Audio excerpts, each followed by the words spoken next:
کچھ اعتراضات ایسے ہیں جو قربانی پر کیے جاتے ہیں۔ اعتراضات، پہلا تو چیز یہ کہا جاتی ہے کہ قربانی پر اتنا زیادہ پیسہ خرچ کیا جاتا ہے، اس کے بجائے اگر ہم رفاہی کام کریں، غریبوں کی امداد کریں تو کیا یہ اس سے ملک بھی ترقی کرے گا اور حضرت ابراہیم اور حضرت اسماعیل کی یاد زیادہ بہتر صحیح طور پر منائی جا سکے گی۔ دیکھیے یہ بات جو کہی جاتی کہ قربانی جو تھی حضرت ابراہیم اور حضرت اسماعیل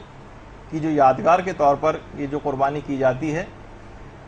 اس میں خدا کی رضا کے لیے بیٹے کے گلے پر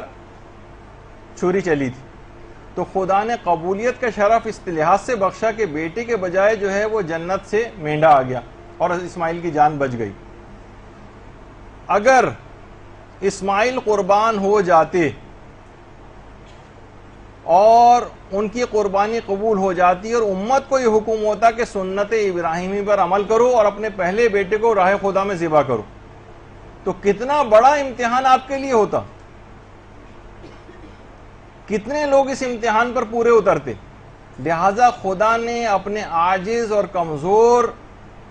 بندوں کے اوپر اپنا فضل فرمایا اور اولاد کی جگہ پر جانوروں کی قربانی کو قبول فرمایا۔ اب لوگ اس سے بھی فرار اختیار کرنا چاہتے ہیں کہ اس جانور کو بھی ہم ذبح نہ کریں۔ دیکھیے قربانی ایک مقصد کے تحت ہوتی ہے اور اس کا مقصد جو ہے رضا الہی کا حصول، یعنی خدا کی رضا حاصل کرنے کے لیے جو ہم رقم خرچ کرتے ہیں، کیا یہ رقم جو ہے یہ پیسوں کا ضیاع ہے، یا کیا ہم ایسا کر سکتے ہیں خدا کی طرف سے جو توقیفی عبادات ہیں جن کی ایک شکل معین ہوتی ہے اپنی طرف سے اس میں کوئی تبدیلی کر دیں؟ کیا ہزاروں یتیم بچوں کی اگر ہم کفالت کر رہے ہیں، ہم کہیں گے جناب ایک فرض نماز کو ہم ترک کر دیں، اس کی جگہ پہ ہم 1000 یتیموں کی کفالت کریں گے، تو کیا یہ اس کے برابر ہو جائے گا؟ کیا ہزاروں بیواؤں کی کفالت کرنے سے ہم یہ کہیں اس کے مقابلے میں ایک واجب روزہ چھوڑیں گے اور اس کی جگہ 1000 بیواؤں کی کفالت کریں گے، تو کیا یہ چیز اس کے برابر قرار پا جائے گی؟ ہم کہیں گے جناب ہم 5000 مریضوں کا مفت علاج کرائیں گے لیکن ہم حج واجب کو انجام نہیں دیں گے، تو یہ بات یاد رکھ لیجئے کہ اس طرح کی جو بھی رفاہی کام ہیں یہ عید کی قربانی کا نعم البدل نہیں قرار پا سکتے۔ اور دیکھیے ابھی جو اس سے پہلے بھی میں نے آپ کی خدمت میں پیش کیا تھا کہ عید کی جو قربانی کا استحباب جو ہے یہ پیغمبر اسلام کی سیرت متواترہ سے ثابت ہے۔ مدینے میں پیغمبر نے ہجرت کے بعد 10 سال گزارے اور اس میں ایک سال بھی ایسا نہیں گزرا کہ پیغمبر نے قربانی نہ کی، ایک سال بھی، حتیٰ کہ ایک سال تو سفر درپیش ہو گیا تھا پیغمبر کو کہ اسی میں بقرہ عید آ گئی تھی، تو اس میں بھی پیغمبر نے قربانی کا اہتمام فرمایا تھا، اور جو آخری حج ہے اس میں تو پیغمبر نے 100 اونٹوں کی قربانی کی تھی، اور امیر المومنین علیہ الصلوۃ والسلام کو باقاعدہ اللہم صلی علی محمد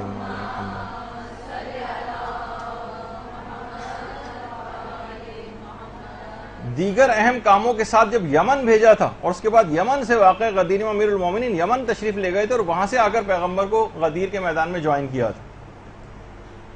تو یمن جو بھیجا تھا اور بہت سارے کام تھے، اس میں سے ایک کام یہ بھی تھا کہ اونٹ لے کر آنے ہیں وہاں سے، کیونکہ اتنی تعداد میں اونٹ نہ مکے میں دستیاب تھے اور نہ مدینے میں دستیاب تھے۔ اور اس کے بعد جو 10 ذی الحجہ کا روز تھا، مصروف ترین دن تھا پیغمبر کا، پیغمبر اسلام نے 10 ذی الحجہ کو 63 اونٹ اپنے دستے مبارک سے ذبح کیے، 63 اونٹ، 63۔ اگر آپ حساب بھی لگا لیں کہ اگر ایک اونٹ پر اوسطاً 5 منٹ بھی اس کو اتنا تو ٹائم لگ جاتا ہے ایک اونٹ کی قربانی میں، اس کو پکڑنا، اس کو وہ گرتا ہے، اور بہرحال تقریباً 5 منٹ بھی اگر ہم لگا لیں تو 63 اونٹ ذبح کرنے میں کم سے کم 5.25 گھنٹے پیغمبر کو لگے ہوں۔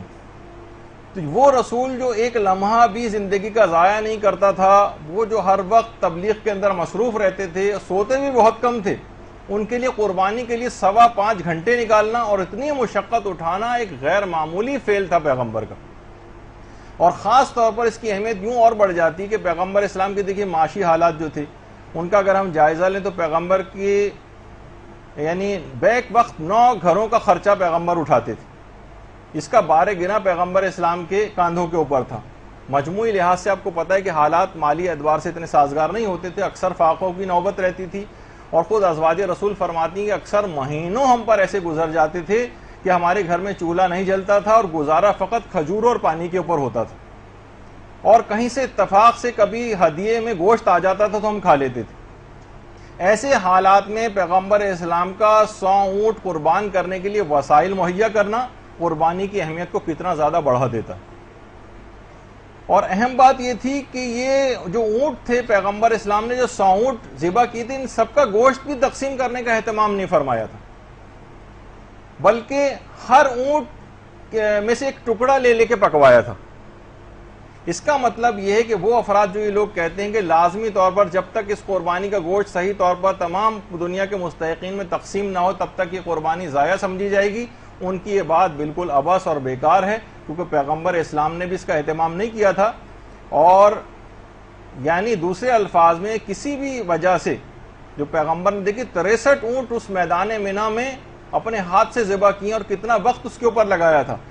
اور بہت سے اس میں اس کو تقسیم کرنے کا بھی اہتمام نہیں کیا تھا۔ اس کا مطلب ہے گوشت کا کسی بھی وجہ سے تقسیم نہ ہونا حکم قربانی میں کوئی خلل نہیں ڈالتا ہے۔ ہم لوگ کہتے ہیں کہ بھئی جب تک یہ قربانی کا گوشت مستحقین تک نہ پہنچے جب تک یہ قربانی ضائع نہیں، ایسا نہیں ہے، وہ ضائع نہیں ہے۔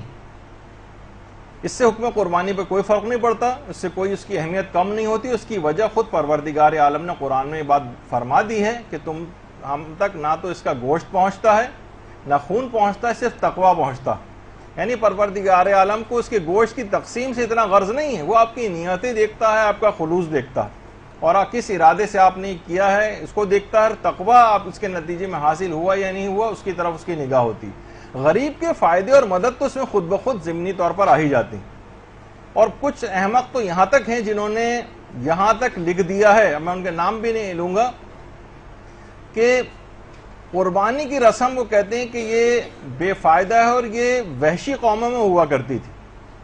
سوائے اب تو کسی بھی قوم میں باقی نہیں رہی ہے، سوائے ایک مسلمانوں میں اب یہ صرف باقی رہ گئی۔ اور وہ یہ کہتے ہیں جو بکرے اور جانور کی گردن پہ جو چھری چلتی ہے یہ سب مال ضائع ہو جاتا ہے، اس کا نہ کوئی عقلی فائدہ ہے اور نہ ہی اس کا کوئی مادی فائدہ ہے۔ جبکہ دیکھیے خود قرآن اس رسم کے متعلق کیا کہہ رہا ہے، لکم فیہا خیرن، اس میں تمہارے لیے سراسر بھلائی اور خیر ہے۔ اور یہ حضرات یہ کہتے ہیں کہ نہیں، اس کے اندر کوئی خیر اور بھلائی نہیں ہے۔ تو اور ہماری جن کو میں کہہ رہا ہوں کہ سو کالڈ انٹیلیکچوئل جو ہیں وہ کہتے ہیں یہ ایک فضول اور مصرفانہ رسم ہے، فضول خرچی۔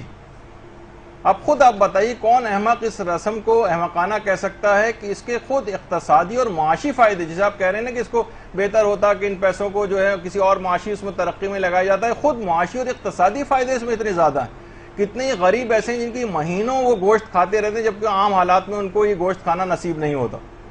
کیا یہ آپ کے نزدیک اصول معیشت کے خلاف بات ہے؟ لاکھوں انسان ایسے ہیں جو باقاعدہ غلہ بانی کے اندر سال بھر جانور پالتے ہیں اور یہ ان کی روزی روٹی کا ایک بہت بڑا ذریعہ ہے۔ کیا ان سب کو آپ کی ایک بات کہہ کے ہم بے روزگار کر دیں اور ان سب بے روزگاروں کو روزگار مہیا کرنا ہم یہ کہیں گے کہ یہ عبث ایک چیز ہے؟ یہ تمام افراد کتنے زیادہ اس کے اندر کتنے لوگوں کا روزگار اس سے وابستہ ہے، خود اصول معیشت کے مطابق ہے۔ کتنے ایسے قصائی ہیں، لاکھوں افراد ایسے ہیں جو جانور ذبح کرتے ہیں، ان کو ان کی اجرت مل جاتی ہے، کتنے لوگوں کی جاب اس طرح سے۔ اس کے نتیجے میں جو کھال ہوتی ہے پوری دنیا میں کتنی گارمنٹس کے لوگوں کا، اس سے جو گارمنٹس کے جو لیدر کے جو کپڑے سیے جاتے ہیں اور پوری دنیا میں ایک بہت بڑا جو ہے کام اس کے اوپر ہوتا ہے، کتنے لوگوں کا روزگار اس سے وابستہ ہے، کتنی چیریٹی کی آرگنائزیشن انہی کھالوں اور ان کے اوپر جو ہے وہ چل رہی ہیں۔ تو اس کے بے پناہ اقتصادی اور معاشی فائدے بھی ہیں۔ اور حیرت ہے کہ ان افراد کو جو بھی اس قسم کے کہ معترضین کی ایک بہت بڑی انٹیلیکچوئلس کی ایک تعداد ٹی وی کے اوپر بھی آنے لگی ہے اور کتابیں بھی بہت لوگ لکھنے لگے ہیں، اور لوگ ان سے مروب اور متاثر بھی ہوتے ہیں ان کی چرب زبانی سے۔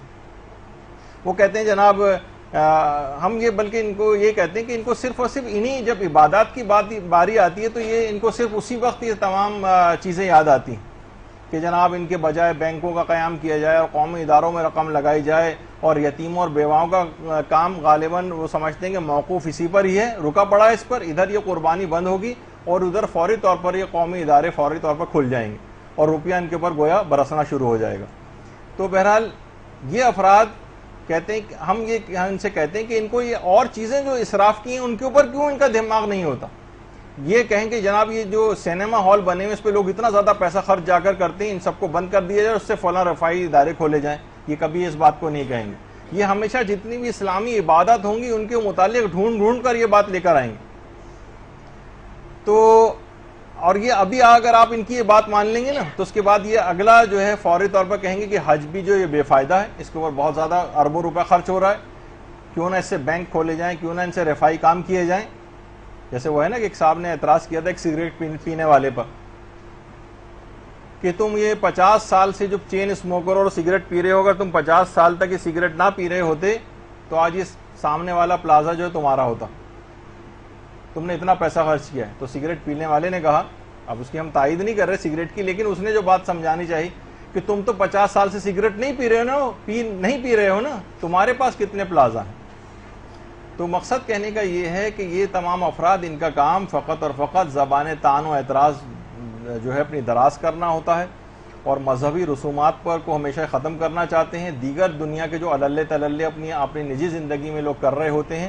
اس کی طرف ان کی کوئی اس کو کم کرنے کی بات نہیں کرتے, بلکہ جو روحانی فائدے جس میں زیادہ ہیں. دیکھیے اسلام